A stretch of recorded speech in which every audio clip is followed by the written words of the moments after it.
Welcome back. According to the National Institute of Mental Health, anxiety disorders are the most common mental health illness in the U.S. But did you know that what you're eating could be contributing to that stress? We're joined now live by nutritional psychiatrist, nutritional biologist, and professional chef, Dr. Naidoo, and it's all one person. So welcome to the show. You're definitely a nutritional expert. So talk a little bit as we get started about the relationship between food and our moods. Thanks so much for that great question. Food is something that many of us overlook in relation to our mood or conditions like anxiety. And yet there is a growing body of evidence that there's this gut-brain connection.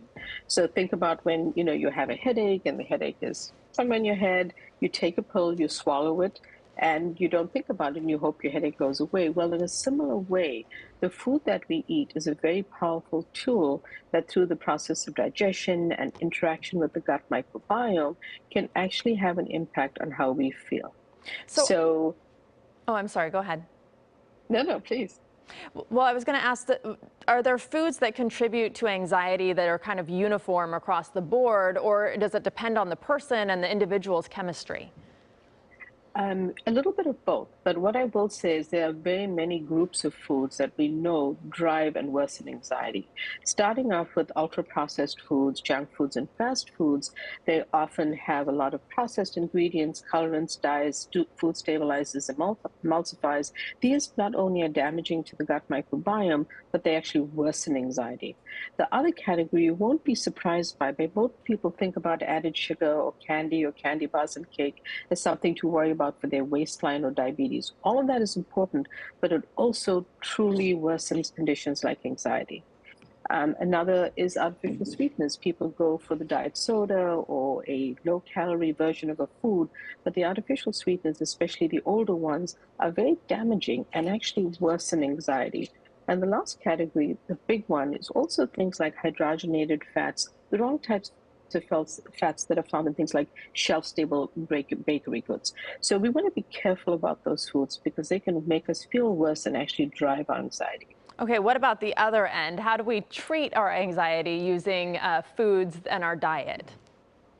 So, there's some foods that in my book, that Calm Your Mind with Food, I list hundreds of foods, but some of the highlights, things like extra dark chocolate.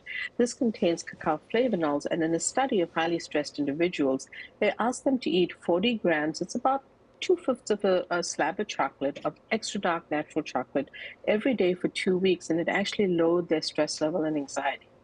Another I like food is that. berries. We all love chocolate, right? Another one is things like blueberries. They're rich in anthocyanins, but really all berries are rich with phytonutrients, great antioxidants for us. And since anxiety is actually a lowered antioxidant state, really bumping up those antioxidants through things like berries are good for us. Plus, they help with stress tolerance. They fend off dementia. They're very, very powerful little foods.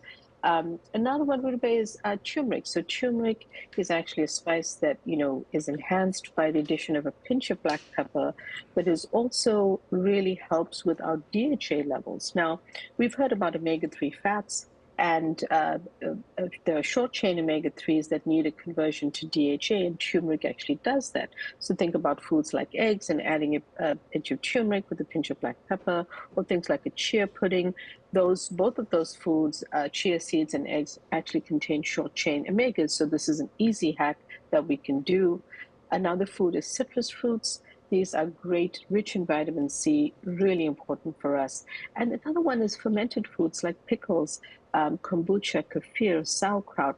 These actually are known to fend off anxiety, and it has been shown in psychiatry research that these types of fermented foods actually can fend off anxiety. So just another one to add to our repertoire of foods. Yes, this is a good list to keep in mind, and the key really is to eat real food, real natural food, I think. Correct. All right, Doctor, eat thank you. Whole foods. Yes, eat whole foods. Doctor, thank you so much for being with us. Really useful information. And Dr. Naidoo has a new book out called Calm Your Mind with Food. For more information on that, you can check out our website, kcalnews.com.